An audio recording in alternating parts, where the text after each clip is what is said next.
peuple de Dieu, shalom à vous, shalom dans vos familles. Nous sommes encore rassemblés aujourd'hui pour partager la parole, pour nous soutenir mutuellement et ainsi pour propager la parole de vie. Amen. Sans plus tarder, nous allons remettre ces instants entre les mains du Seigneur. Amen. Père de gloire, Père de miséricorde, nous te magnifions, nous te célébrons, nous te rendons grâce, Yahweh, parce que tu es le Dieu de l'impossible, parce que tu es le Dieu 3 fois saint, parce que tu es le Dieu de repos. Alléluia. Yahweh, en ce moment, nous sommes réunis en ton sein glorieux, mon Père. Tu l'as dit dans ta parole, là où 2 ou 3 sont réunis, tu es au milieu d'eux. Nous sommes conscients, Yahweh, que tu es au milieu de nous en ce moment. Nous te prions de venir toi-même nous enseigner, de venir nous réveiller, de venir encore livrer, délivrer quelqu'un, Yahweh.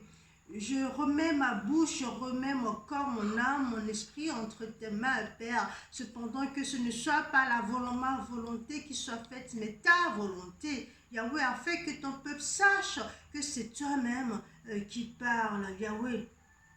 Viens remplir les vases desséchés que nous sommes, viens remplir nos corps qui languissent sous le poids de la culpabilité, sous le poids de la maladie, sous le poids des bêtises humaines. Yahweh, aide-nous à affronter le quotidien afin que ta parole puisse nous délivrer, ta parole puisse nous libérer et que ta parole puisse s'ancrer en nous. Gloire, louange, honneur à toi. Amen. Bien-aimés, nous sommes rassemblés aujourd'hui pour partager la parole. Amen.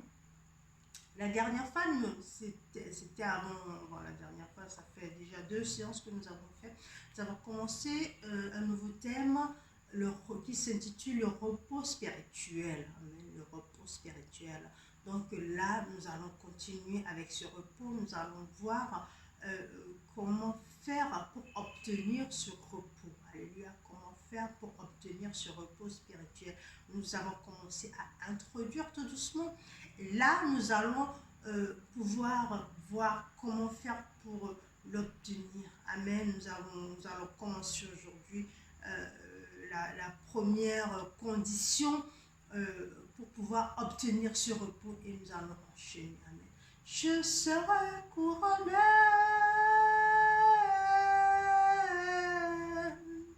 Oh, je serai couronné après ce combat.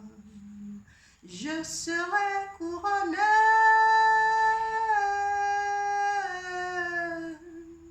Je serai couronné après ce combat. Alléluia. Oui, la vie est un combat. Amen.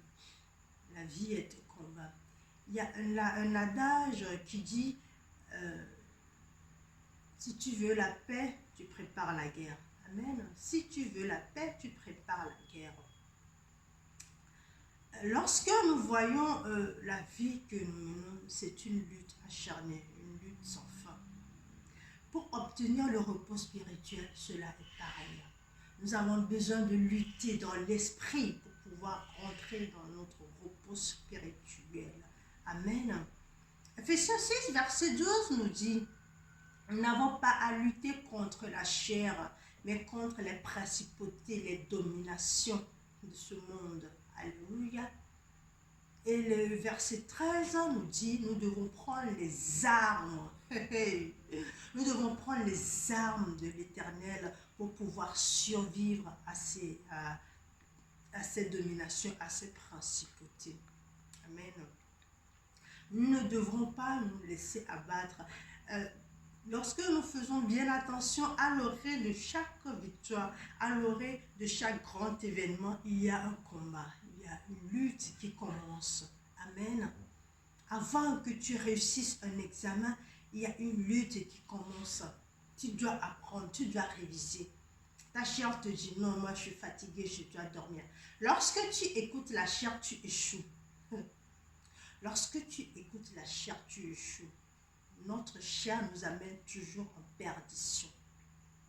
Il faut que tu sois fort dans l'esprit. C'est pour ça que nous devons tout le temps demander la présence de l'Esprit. C'est l'Esprit Saint qui te donne la force de pouvoir survivre dans les grands jours. Ceux qui ont eu de grands diplômes le savent. Ceux qui sont des champions, ceux qui ont tenu des grandes compétitions le savent. Lorsque tu veux réussir, lorsque tu veux remporter une grande victoire, tu dois être debout. Alléluia. Pas dans la chair, mais dans l'esprit. Amen. Tu dois maintenir ton âme éveillée pour pouvoir survivre. Jacob a lutté. Jacob n'a pas lutté avec n'importe qui. La Bible nous parle d'un ange. Il y a beaucoup qui disent c'est un ange, mais en vérité, Jacob a lutté avec Dieu pour recevoir son repos. Alléluia. Pour passer dans une autre dimension. Alléluia. Pour recevoir un autre nom, une nouvelle identité. Il a fait que sa situation puisse changer. Amen. Jacob a été propulsé dans une autre dimension. Amen. Et il est rentré dans son repos. Amen. Donc si toi et moi, nous voulons le repos en ce moment, nous devons lutter. Il n'y a pas à dormir tout le temps et dire, oui, je vais lutter. Parce que lorsque la victoire arrive, Satan ne va pas te lâcher. Satan ne va pas dire, ouais, je vais le laisser passer, je vais le... Non. Il va te perturber, il va vouloir t'accaparer coûte que coûte. Satan, lui, il aime lorsque l'on n'est pas en paix, lorsque l'on est perturbé dans l'âme, dans le corps, dans l'esprit. Il aime ça. Mais nous avons à lutter contre ça pour pouvoir avoir notre paix. Alléluia. La Bible nous dit, ne craignez pas ceux qui font périr la chair, mais craignez celui qui fait périr l'âme. Ceux qui font périr la chair, c'est qui? C'est ceux du monde. C'est Satan. Alléluia. Mais celui qui fait périr l'âme, c'est Dieu. Satan n'a pas accès à notre âme. Lorsqu'il a commencé avec Job, la Bible nous dit, il a commencé à se balader, sillonner un petit peu. Et Dieu lui a dit, oh, où est-ce que tu vas? Je vais me balader. Dieu lui a dit, mais as-tu remarqué mon serviteur Job? Un homme intègre. Ne touche pas à sa vie. Dieu ne lui a pas donné l'autorisation de toucher à la vie de Job. Alléluia. Il a fait mal à Job. Il a tué les enfants. Il s'en est pris à son entourage, à son corps, mais jamais à son âme. Parce que notre âme appartient à Dieu. Donc, maman, papa, mon frère, ma soeur, je ne sais pas ce que tu es en train de vivre en ce moment. Oui. Tu es cloué sur ton lit en ce moment pendant que tu me regardes. Tu as l'air perturbé pendant que tu me regardes en ce moment. Tu as perdu des proches pendant que tu me regardes. Tu as perdu une victoire sur moi pendant que tu me regardes. Tu as sûrement un manque nécessaire, un manque de vivre, un manque tu as un grand besoin de pouvoir nourrir, vêtir tes enfants, les besoins fondamentaux et que tu n'arrives pas. Mais je voudrais te dire, après ce combat, tu seras couronné. Alléluia. Parce qu'après la lutte vient le repos. Après une lutte vient le repos. Amen. Tu ne peux pas avoir le repos spirituel sans passer par la lutte. Après la lutte vient le repos. Donc je voudrais rassurer quelqu'un ce matin pour dire, aussi costaud que soit la lutte, aussi coriace que soit la lutte, il y a la victoire au bout. Il y a la clé au bout. Il y a le repos spirituel au bout. Le repos spirituel ne veut pas dire que tu n'auras plus jamais de combat, tu n'auras plus jamais de lutte. La lutte va revenir, mais cela veut dire que Dieu va te donner les armures nécessaires. Alléluia! Dieu va te donner les armures nécessaires pour pouvoir tenir pendant ces mauvais jours. Amen. Cela veut dire quoi? Il va y avoir des décès à côté de toi. Il va y avoir des manques à côté de toi. Ton grenier va se vider. Alléluia. Tu auras des sécheresses financières. Mais tu vas tenir ferme, tu vas tenir debout avec le sourire. Parce que tu sais que tu es là. Parce que tu sais que l'Esprit Saint a pris la relève. Alléluia. Tu vas chanter à tue-tête cette chanson après moi. C'est une chanson de victoire. C'est une chanson que l'on chante pendant la lutte. Amen. Et une fois que tu as fini, il y a le repos qui s'installe. Je serai couronné. Oh, je serai couronné. Après ce combat, je serai couronné.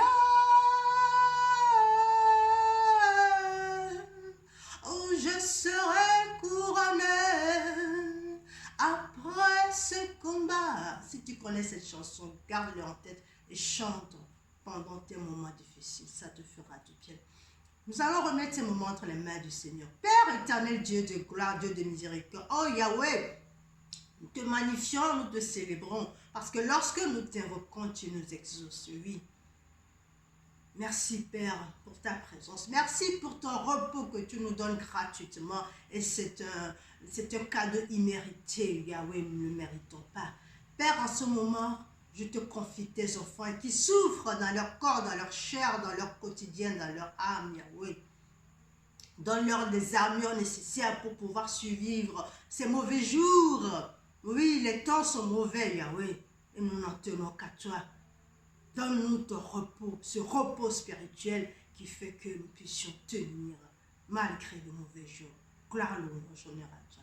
Demeure béni, bien-aimé, et n'oublie pas, tu as un Dieu qui t'aime. Aussi coriace que soit la lutte, sache que la victoire est au bout. Shalom.